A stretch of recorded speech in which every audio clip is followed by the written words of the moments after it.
lust DVD, not DVD, but my lust video, and I'm saying, guys, lust is never just a one trick pony. When lust enters, it comes in form of lust.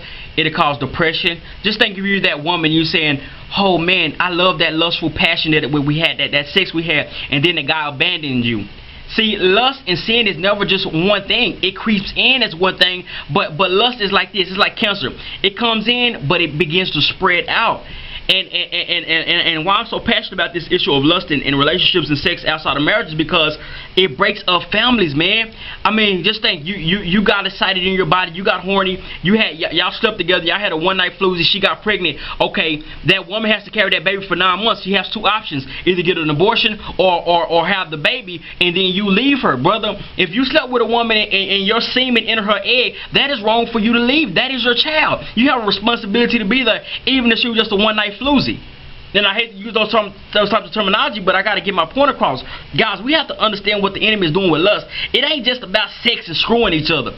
It's about what's happening, what's the repercussions of the sin, what's the repercussions of it. The repercussions of it is a single mother raising a kid, and the kid is getting raised without a father. A kid getting raised without a father has a good chance to enter the system because he's getting raised without the system of God. God's system is two-parent household, but lust say no, one-parent household equals a disadvantage for that mother because a mother cannot raise a grown man. She cannot raise a grown man. That's just the truth of it. You know, so I just want to say that, and I want to be honest with you, guys. We have to address lust, guys. When it comes your way, avoid it. If you don't avoid lust, it'll lead to other areas. It's not just that one night stand. Man, I'm telling you, lust and sex, man, it'll begin to play on your mind, your emotions. I mean, and tell me if I'm lying. You can be done something with somebody a year ago and still wonder, like, man, I wonder where she at. I wonder where he at. Because see, sex, it creates soul ties, man. It's so deep. That's one of the most intimate things anybody have. I mean, even in the animal kingdom, the anybody kingdom, not lust, but sex is so deep that if you don't handle it right, you'll have trouble with it. And so many of our young girls are getting caught up in this cycle of lust, guys. When you begin to look at sexting, when you begin to look at pornography, when you begin to look at even guys sleeping with teachers, man. This culture is becoming so carnal, man, that if we don't get a grasp on it, we're going to be in for a judgment from God. And I mean big time judgment. Because see, God's allowed so much to go on. People been lusting since beginning of time.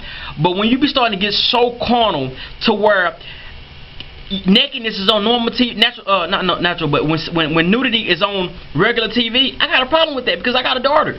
So what the enemy is trying to do is he's trying to go younger and younger. He's not only lusting, he's not only putting lust on us, but he's trying to infiltrate perversion into the culture. And guys, we have to become bold, because what's happening is he's that same lusting and sexual stuff is going right in the church. It's right into the church. And people screwing each other, people sexing each other, people sexting each other, and I mean nobody says anything about it.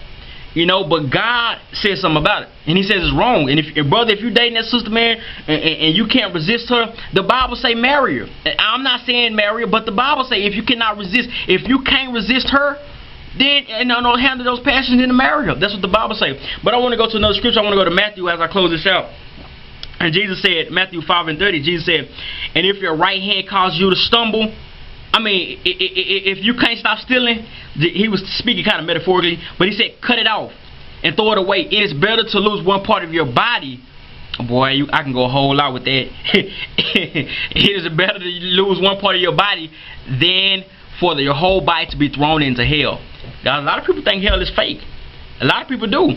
But that's adultery. If your right eye causes it makes you stumble, tear it out and throw it away. It is better for you to lose one part of your body than to throw your whole body into hell. If your right hand makes you stumble, cut it off. Throw it away, for it is better for you to lose one part of your body than to throw your whole body in the pits of hell. And guys, we got to get a grip on it, guys. We got to stop lusting, man. I mean, we gotta stop. It's gonna come to you, guys. Temptation is gonna come. But the thing is, when it's in your lap, what you do? Do you get up and throw it away, or do you enjoy it? We gotta throw it away. If I see a sister and she's attracted to me, I can't do it 3, 4, 5 looks. I can't be like, ooh. If I see her and say, oh, that's an attractive woman, I gotta keep going. Yeah, that's fighting your natural body. Yeah, that's being different. But you got to keep going, because, see, lust, it creates the ideas. Jesus said it starts in your heart. Adultery starts in your heart. It ain't just in the bedroom behind closed doors. It's in your heart. You see that woman who has a beautiful big figure, and you say, boy, if I had that in my room tonight, That is lust, man. And God, step up to the plate. Sisters, same way. We gotta stop lusting. You know, a lot of you guys look at these actors and a lot of these Christian women joke, "Oh, girl, he's so fine. If I had one night with him," that is lust, man. That is against God. So that is not That's not funny. That's like me being married to my wife and saying, "Boy, if I had Jessica Alba for one good night," that is disrespectful to God. And that's disrespectful to your wife, God. Let's get our filter back, man. We have lost our filter for God because we're so in tune to the media, to the television. Get out of TV for once in a while. It's so much perversion on TV, man. To one point, I just stopped watching TV. And I watch TV in the sense of I like sports and some news, but it's so much perversion, guys. And if I seem passionate about this, it's because I am, guys. We're so into sex. We're so into ourselves. And before I close this out, I gotta hit on one topic. I got to. I was out shopping Christmas Eve, man, get some stuff. And I seen easily about 30, maybe not 30, but maybe about 20, 25 young ladies in the same vicinity of the mall with tights on and leggings. Guys, when I was in my lustful days, when I was a little younger, man, I thought tights was sexy. I thought that was so sexy because it revealed a part of the body, a couple parts of the body, actually. Guys, sisters, cover yourself up, man. It's some stuff that a guy shouldn't see that's for your husband. That's all I'm going to say. Cover some stuff up. If you got the leggings showing every part of your body, some of you think you're thick and you're not. Some of you, it doesn't even really matter about that. But I mean, let's cover our bodies up. Let's.